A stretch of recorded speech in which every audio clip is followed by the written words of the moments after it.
அதுதான் நாங்கள் திராவிட முன்னேற்ற கழகத்தில் மறுவாக செல்ல வேண்டும் என்ற வகையிலே என்னை ராஜினாமா சட்டமன்ற உறுப்பினரை ராஜினாமா செய்யுங்கள் என்ற வகையிலே வலியுறுத்தினார்கள். ஆனால் நான் ஒத்துக்கொள்ளவில்லை. எந்த காரணத்தை கொண்டும் என்னுடைய தலைவர் வழியிலே திராவிட முன்னேற்ற கழகத்தை வலுவாக இருப்பேன். எவருக்கும்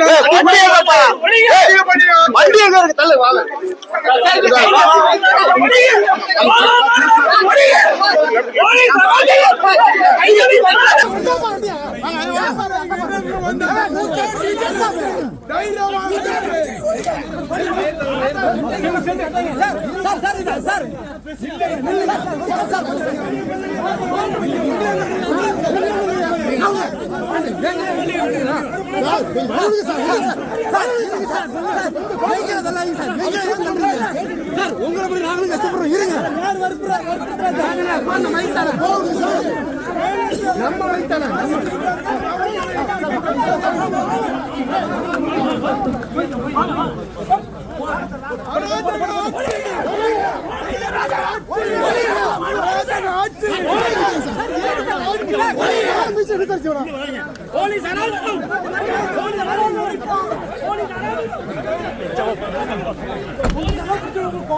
நம்ம தண்ணி விடு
லாபகரமான விலை கொடுக்கிறேன்னு சொல்லி மத்திய சர்க்கார் ஏமாத்திடுச்சு. அதனால சிறு குறு பெரிய விவசாயி என்று பார்க்காமல் அனைத்து விவசாயிகள் வாங்கிய அனைத்து கடனையும் தள்ளுபடி செய்யறதுக்கு வேளாண் துறை மந்திரி எங்கள்கிட்ட சொல்லிட்டு போனோம். இல்லாட்டி இங்க விட்டு படுக்க போக மாட்டோம். துணிமணி அவுத்து போட்டு நிர்வாணமாயே படுத்துக்க போறோம். இங்க சொசைட்டி டிபிசில நெல் கொண்டு போட்டா என்கிட்ட லஞ்சம் கேட்கிறான். 40 கிலோமீட்டருக்கு 60 ரூபா. அரசாங்கமே 20 ரூபா கொடுத்துட்டேன். கவலை இல்லை. எங்க கிட்ட லஞ்சம் கேட்கக்கூடாது. இப்ப டிபிசிங்கிறது தமிழ்நாடு சர்க்கார், மத்திய சர்க்கார் என்சிசி அப்படின்னு வச்சிருக்கு. அவங்க நெல்லை வாங்கி 5 மாசம் ஆச்சு, இன்னும் பணம் தரல. எதுக்கு தமிழக சர்க்கார் மத்திய சர்க்கார நெல் கொள்முதல் செய்ய கொடுக்குது? உடனே எங்களுக்கு பணம் வாங்கி தரணும். இல்லைன்னா அவங்களை இங்க தமிழ்நாட்டில விடக்கூடாது. அந்த கோரிக்கை. அதே போல காவிரியில மேகதாதுல அணை கட்டக்கூடாது. அணை கட்டுறேன்னு சொல்லிட்டு சுப்ரீம் கோர்ட் சொல்லியிருக்கு. என்ன சொல்லியிருக்கு? மாசம் மாசம் தண்ணி திறந்து சொல்லியிருக்கு. ஜனவரி, பிப்ரவரி, மார்ச், ஏப்ரல், மே 12.3 டிஎம்சி திறந்து உள்ள. ஜூன்ல 9.19 திறக்கல. இந்த மாசம் 31 டிஎம்சி திறக்கல. இந்த தண்ணியை திறந்துள்ளேன்னா நடவடிக்கை எடுத்து 1 லட்சம் கோடி நஷ்டஈடு வாங்கி தரணும். சுப்ரீம் கோர்ட்ல கேஸ். தமிழக சர்க்கார் மேகதாது அணையை கட்டவிடக்கூடாது என்பதை கேட்டுக்கொள்ளணும். கர்நாடகாவில் காவிரியின் குறுக்கே மேகதாது அணை கர்நாடக அரசு கட்டக்கூடாது என 4 நாட்கள் விழிப்புணர்வு நடைபயணத்தை மேற்கொண்டிருக்கிறது. இன்று 3வது நாள் திருப்பூரிலே தொடங்கி திருச்சியிலே இன்று முடிக்கின்ற என்னுடைய விழிப்புணர்வு பயணம். கர்நாடகாவில் மேகதாது அணை கட்டினால் காவிரி டெல்டா பாலைவனமாக மாறும். தமிழ்நாட்டில் காவிரியை நம்பி 8 கோடி மக்களில் கிட்டத்தட்ட 5.5 கோடி மக்கள் காவிரியை நம்பியிருக்கிறார்கள். 38 மாவட்டத்தில் 28 மாவட்ட மக்கள் காவிரியை நம்பியிருக்கிறார்கள். சென்னையிலே 1 கோடி மக்கள், சென்னை மக்களும் காவிரி தண்ணியை தான் வீராணம் ஏரி மூலமாக குடித்திருக்கிறார்கள். அது மட்டுமல்ல, மதுரை வைகையார் வந்தாலும் மதுரையில மேலூர் காவிரி உபரிநீர் திட்டம், ராமநாதபுரத்தில் ராமநாத காவிரி உபரிநீர் திட்டம், இதெல்லாம் அத்தனை மாவட்டங்களும் காவிரி நீரை தான் பிடித்துக் கொண்டிருக்கிற ஒரு சூழலில் இந்த பிரச்சனை தமிழ்நாட்டுக்கும் கர்நாடகாவுக்கும் பிரச்சனை கிட்டத்தட்ட 200 ஆண்டுகளாக இருந்த பிரச்சனை தான். ஒவ்வொரு முறையும் கர்நாடகா பகுதியிலே ஆதிக்கம் செலுத்தி அவர்களுக்கு வேண்டிய திட்டங்களை நிறைவேற்றிக் கொண்டிருக்கின்றார்கள். இது வெள்ளையர்கள் காலத்திலிருந்து நடந்து கொண்டிருக்கிறது. 1924 ஒரு ஒப்பந்தம் போடப்பட்டுதான் அதன் பிறகுதான் அந்த பிரச்சனைக்கு முற்றுப்புள்ளி வந்து கர்நாடகாவிலே ஒரு டேம், KRS டேம் கட்டிக்கொள்ளலாம், தமிழ்நாட்டிலே மேட்டூர் அணை நாம் கட்டிக்கொள்ளலாம் என்று அந்த ஒப்பந்தம் 50 ஆண்டுகள் முடித்து 74 வரை அந்த ஒப்பந்தம் இருந்து அதை நீட்டிக்கவில்லை. ஆனால் அந்த ஒப்பந்தம் முடிவதற்கு முன்பாக கர்நாடகாவிலே நாம் அனுமதி இல்லாமல் ஹேமாவதி, ஆரங்கி, கபினி என்று 3 அணைகளை புதிதாக கட்டிவிட்டார்கள். நம்ம அனுமதி இல்லாமல். நம்ம அப்போ கலைஞர் ஆட்சி, திமுக ஆட்சி, இந்திரா காந்தி அம்மையாருடைய அழுத்தம் காரணத்தால் நம்முடைய உச்சநீதிமன்றத்திலே வழக்கை நாம் திரும்ப பெற்றோம் அந்த நேரத்தில். அதனாலதான் இப்போ கர்நாடகா மீண்டும் எப்படியாவது இன்னொரு அணையை கட்டிடலாம். இவ்வளவு காலமா கட்டின அணைகள்லாம் சின்ன சின்ன அணைகள் தான். ஆனா இப்போ அவங்க கட்ட துடிக்கிற அணை வந்து மேகதாது அணை என்பது 70 TMC கொள்ளளவு கொண்ட அணை. அதாவது கர்நாடகாவில் உள்ள காவிரி குறுக்கே கட்டப்படுகின்ற மிகப்பெரிய அணை இந்த அணை தான். KRS அணை இதுக்கு முன்பு பெரிய அணை, அது 50 TMC. இந்த அணை வந்து 70 TMC கொள்ளளவு கொண்ட அணையாக கட்ட அவர்கள் நினைக்கின்றார்கள். கர்நாடகா முதலமைச்சர் சிவகுமார் அவர்கள் தொடர்ந்து பொய்களை சொல்லி வருகிறார். இது வந்து தமிழ்நாட்டுக்கு தான் அதிகமா பயன்பெறும். எப்படி பயன்பெறும்? அடுத்தது இது வந்து நாங்க வந்து இது ஒரு குடிநீருக்கு மட்டும்தான் நாங்க பயன்படுத்துவோம். அதாவது இந்த மேகதாதான அவங்க கட்டணும்னு 50 ஆண்டு காலமா கோரிக்கை வச்சிருந்தாங்க. ஆனா இப்போ திடீரென்று 1 ஆண்டு காலமாக இது வந்து குடிநீர் திட்டம். இவ்வளவு காலமா இது பாசன திட்டம் தான் அவங்க அனுமதி கேட்டாங்க. ஆனா இப்போ இது குடிநீர் திட்டம்னு அப்படியே மாத்தி பேசுறாங்க. இது எப்படின்னா, குடிநீர் திட்டத்துக்கு, அதுவும் பெங்களூர் நகரத்துக்கு குடிநீர் திட்டம், பெங்களூர் நகரத்துக்கு குடிநீர் திட்டத்தில் ஏற்கனவே உச்சநீதிமன்றம் தீர்ப்பின்படி 4.25 TMC வழங்கப்படுகிறது. அது இல்லாம அவங்க கிரவுண்ட் வாட்டர் எல்லாமே இருக்கு. இது இல்லாம வந்து அவங்க 4.25 அது 4.25 இல்லாம 10 TMC எடுத்துக்கிறாங்க. கணக்கே இல்லை. பெங்களூர் குடிநீருக்கு இன்னும் தேவை 5 TMC தான். 5 TMC தேவைப்படுகின்ற பெங்களூர் நகர குடிநீருக்கு கூடுதலாக நீங்க எதுக்கு 70 TMC கொள்ளளவு கொண்டு அணையை கட்டுறீங்க? அல்ல இன்னொன்னு சொல்ற, ஒரு பக்கெட் தண்ணி கூட நாங்க பாசனத்துக்கு நாங்க பயன்படுத்தலாம். அதான் எப்படி ஒரு முதலமைச்சர் சொல்ற பேச்சு? அதெல்லாம் நாளைக்கு அதுல பாசனத்துக்கு பயன்படுத்தினாங்கன்னா நம்ம ஏதாவது கேட்க முடியுமா? யார்கிட்ட போய் கேட்க முடியும்? வழக்கு போட முடியுமா? வழக்கு போட்டாலும் ஒன்னும் ஆக போறது இல்ல. அந்த யாருடைய உச்சநீதிமன்ற தீர்ப்பையும் மதிக்கிறது கிடையாது, நடுவர் மன்ற தீர்ப்பு மதிக்கிறது கிடையாது. ஏன்னா அவங்க கொடுக்குற இடத்துல இருக்கிறாங்க, நம்ம பெற இடத்துல வாங்குற இடத்துல இருக்கிறோம். அதனால அவங்க என்ன சொன்னாலும் என்ன செஞ்சாலும் அதுதான் அதுக்கு பிடிவாதமா பண்ணுவாங்க. அதனால கடந்த காலத்துல கட்டிட்டாங்க, அணையை கட்டிட்டாங்க, விட்டாச்சு. இப்போ கட்டக்கூடாது, கட்டப்படக்கூடாது. அதுல அடுத்தது இப்போ இன்னொரு ஒரு உதாரணம் நான் சொல்றேன். கர்நாடகாவில் இப்போ மொத்தமா காவிரி குறுக்கே 4 பெரிய அணைகள் இருக்குது. KRS டேம், கபினி, ஹேமாவதி, ஆரங்கி, சின்ன சின்ன டேம்கள் இருக்கு. சோர்ணாவதி, ஆர்காவதி, அப்படிலாம் நிறைய சின்ன சின்ன அணைகள்லாம் இருக்கு. அதுல இப்ப மொத்தம் கொள்ளளவு வந்து இன்னைக்கு பாத்தீங்கன்னா 115 TMC இந்த 4 அணைகளுடைய கொள்ளளவு. இப்போ மேகதாது அணை கட்டிட்டாங்கன்னா அது கூடுதலாக 70 TMC. அப்ப மொத்தம் பாத்தீங்கன்னா 185 TMC ஆக அவங்களுடைய கொள்ளளவு அதிகமாகும். நம்மளுடைய கொள்ளளவு 93 TMC மேட்டூர் டேம், ஒரே ஒரு டேம் வச்சிருக்கிறோம். முதல்வர் குறித்து அவதூறாக பேசிய வழக்குல அனிதா ராதாகிருஷ்ணன் கைது செய்யப்பட்டிருக்காரு. அதை எப்படி பாக்குறீங்க? வினை விதைத்தவன் வினையை அறுப்பான். ஒரு கட்சியில அந்த கட்சியை விமர்சனம் பண்ணது நியாயமா இருக்குமா? இந்தியாவில் உள்ள எல்லா கட்சிகளிலும் நடப்பதுதான் எங்கும் நடக்கிறது. எல்லா கட்சிகளிலும் சுதந்திர போராட்ட காலத்திலும் சரி, நேதாஜி சுபாஷ் சந்திர போஸ் காங்கிரஸை வளர்த்தார். காங்கிரஸை இமயத்தின் உச்சத்திலே கொண்டு போய் வைத்தார். அவரது கொடுக்கப்பட்ட பதவியை ஜனநாயக விரோதமாக காங்கிரஸ் தட்டி பறித்தது. அவமானப்படுத்தப்பட்டார். கல்கத்தாவிலே போய் கர்ஜித்தார். ஃபார்வர்ட் பிளாக் என்ற அமைப்பை தோற்றுவித்தார். காங்கிரஸ் கட்சியையும் விமர்சனம் செய்தார். திலகர் காங்கிரஸை வளர்த்தவர். அதே திலகர் காங்கிரஸை விமர்சனமும் செய்திருக்கிறார்.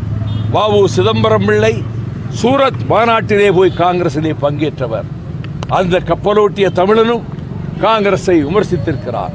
இது வழக்கமாக வாடிக்கையாக நடக்கக்கூடிய ஒன்று. சார், கரூர் விவகாரத்தில் மனசாட்சியே இல்லாமல் ஓடி வந்தவர் அப்படின்னு நீங்க விமர்சனம் பண்ணவர் இன்னைக்கு மீண்டும் வந்து அங்க ஒரு எம்எல்ஏ ராஜினாமா செய்த பிறகு செல்கிறார் முதலமைச்சர். அன்னைக்கு போகல சொன்ன, இப்ப போறாரு. வரவேற்க மனசாட்சி இருக்கு இப்ப அவருக்கு. இருக்கு அவருக்கு. அன்னைக்கு இல்ல, அன்னைக்கு இல்ல, இன்னைக்கு இருக்கு. நீங்க சொன்னதே உங்கள்கிட்ட திரும்ப சொல்றேன். அனாவசியமா ஏதாவது சொல்லி அங்கே நடந்த மாதிரி பத்திரிகையாளர்கிட்ட வைகோ சண்டை போட்டான ஒரு செய்தியை போடுறதுக்காக நீங்க முயற்சித்தால் நீங்கள் ஏமாந்து போவீர்கள். நீங்கள் ஏமாந்து போவீர்கள். வேணாம், நீங்க கேட்டதுக்கு பதில் சொல்லியாச்சு. வேற கேள்வி நீங்க கேளுங்க. விட்டு வெளியே வந்த பிறகு ரொம்ப நிம்மதியா இருக்கிறேன்னு துரை வைகோ சொல்லியிருக்கிறாரு. நீங்கள் நிம்மதியா இருக்கிறீங்களா? லட்சக்கணக்கான தொண்டர்கள் எப்படி நிம்மதி பெருமூச்சு விடுகிறார்களோ அந்த நிம்மதியைத்தான் திருச்சி எம்பி வெளிப்படுத்தி இருக்கிறார். இதே வந்து இந்தியாவில் சிறந்த முதலமைச்சர் ஸ்டாலின் அப்படின்னு சொல்லிட்டு நீங்களே சொல்லியிருக்கீங்க. சொன்னதையும் செய்துள்ளார், செய்யாதையும் செய்துள்ளார் சொல்லி நீங்க சொல்லியிருக்கீங்க. கூட்டணியில் இருந்த காலத்தில் நல்ல காரியங்கள் நடந்த போது நான் பாராட்டி இருக்கிறேன். அதே நேரத்தில் நாங்கள் அவமானப்படுத்தப்பட்ட போது தாங்கிக் கொண்டு அமைதியாக இருந்திருக்கிறேன். ஏன் சார் அந்த அமைதி? அந்த நேரத்தில் அமைதி அதுதான் தர்மம், கூட்டணி தர்மம். மீண்டும் அவங்க ஆட்சி இருந்தால் நீங்க அந்த திமுக நீடிச்சிருப்பீங்களா சார்? அதே அமைதி.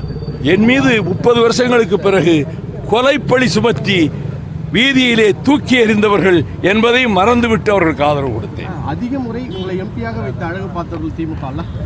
அதைவிட லட்சம் முறை குன்றத்தின் உச்சியிலே அண்ணாவையும் இயக்கத்தையும் தூக்கி நிறுத்தியவன் பாராளுமன்றத்திலே இந்த வைகோ. அடுத்த ஆள் கேளுங்க சார். புதிய கூட்டணி குறித்த சந்திப்பு கூட்டத்தில் வந்து நீங்களும் விஜய் சார் அவர்களும் அதிமுக எம்எல்ஏக்கள் ராஜினாமா மற்றும் இடைத்தேர்தல் குறித்து பேசியதாகவும் பேசவே இல்லை. அப்படி ஒரு சம்பாஷணை அங்கு நடக்கவே இல்லை. வேறு ஏதாவது கேட்டால் ஒரே ஆள் கேட்கறீங்க.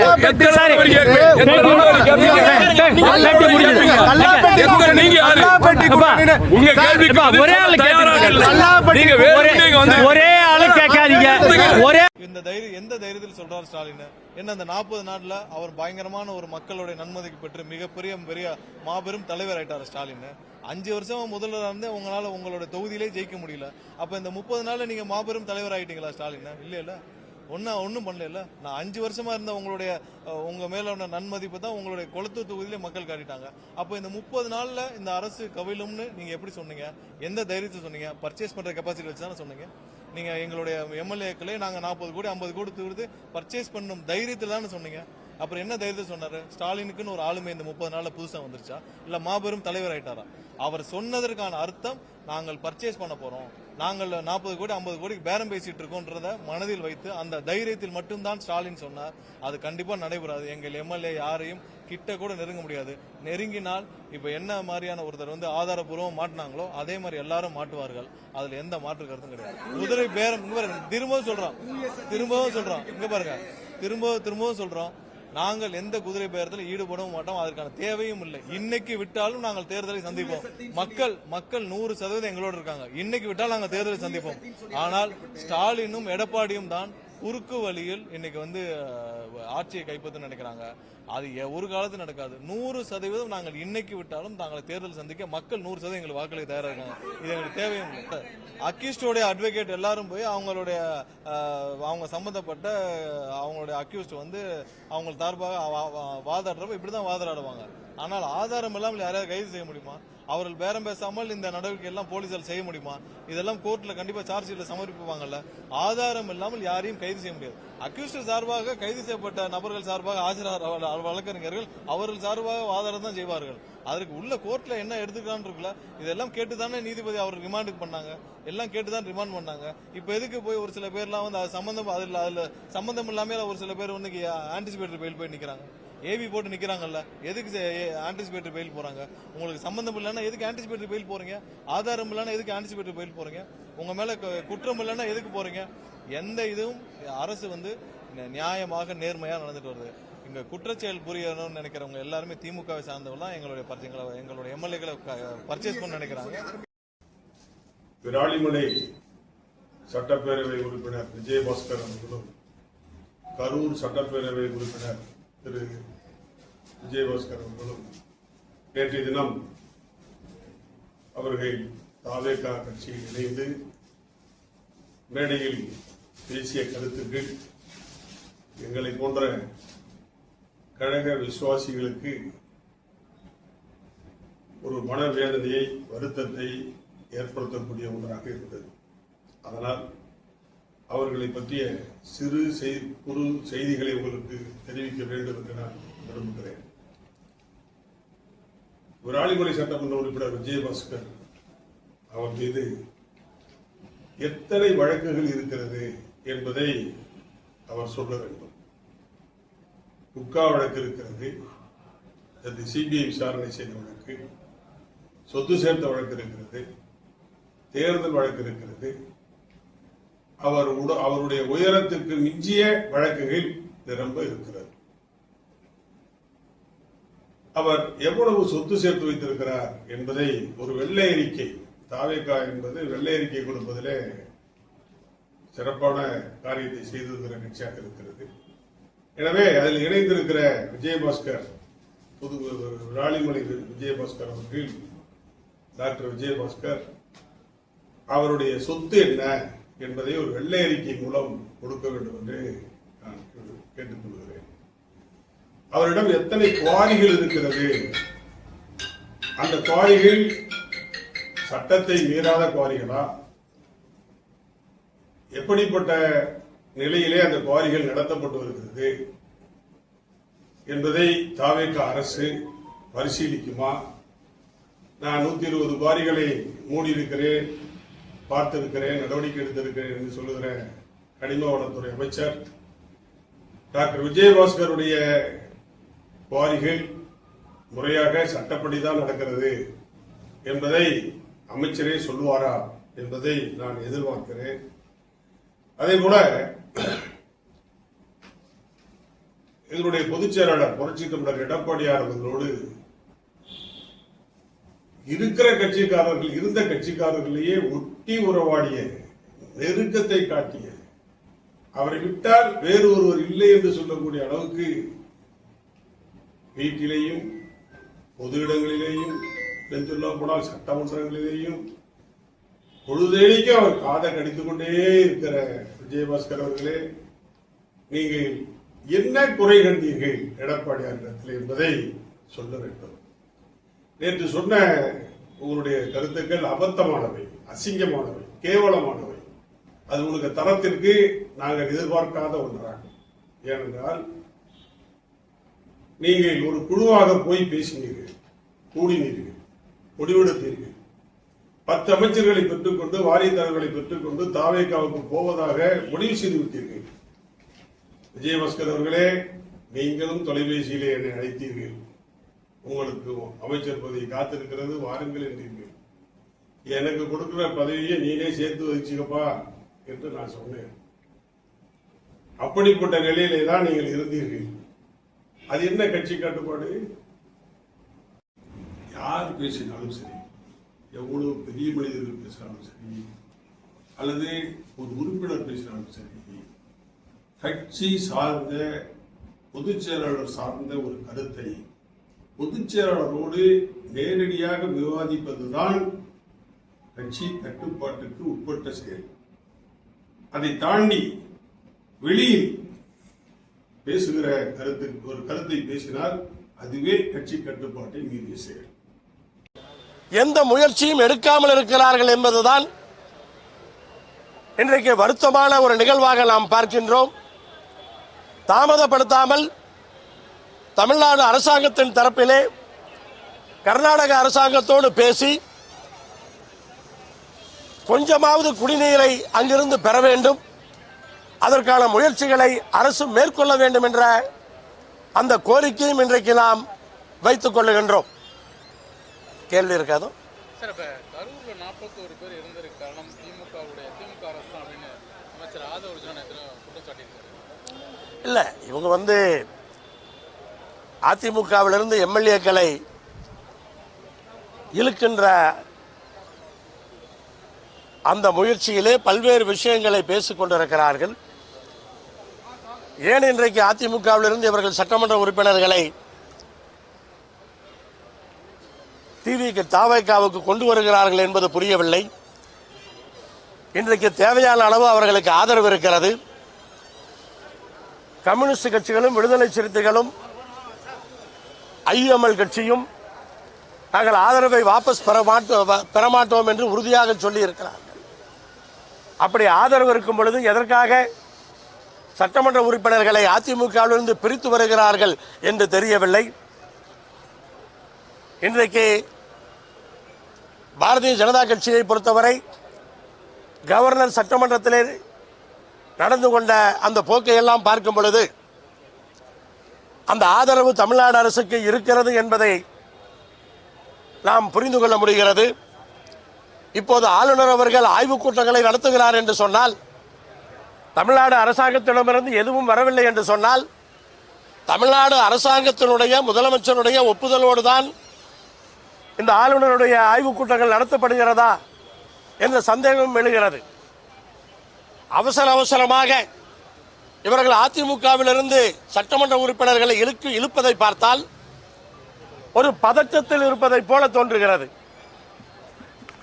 இருக்கிற கட்சிகள் ஆதரவை விலக்கிவிட்டால் என்னாகும் என்ற பதற்றத்திலே அவர்கள் எம்எல்ஏக்களை இழுக்கிறார்கள் என்றுதான் தோன்றுகிறது. அந்த பதற்றத்தை பார்த்துதான் முன்னாள் முதலமைச்சர் அவர்கள் எவ்வளவு நாளைக்கு இந்த ஆட்சி தாங்கும் என்று சொல்லி இருக்கிறார். இவர்களுடைய பதற்றம் தான் அவரை அப்படி சொல்ல வைத்திருக்கிறது என்று நான் நினைக்கின்றேன். அல்லது கண்டிப்பாக ஏதோ ஒரு பாதையிலே தமிழ்நாடு அரசு பயணிக்கிறது. தமிழ்நாடு, அதாவது தாவேகா கூட்டணியிலே ஆதரிக்கிற கட்சிகளை நம்பவில்லை, கூட்டணியிலே ஆதரிக்கிற கட்சிகள் தாவேகாவை நம்பவில்லை. அப்படி ஒரு கூட்டணி, அப்படித்தான் இன்றைக்கு இந்த விஷயங்கள் நடந்து கொண்டிருப்பதாக நாங்கள் பார்க்கிறோம்.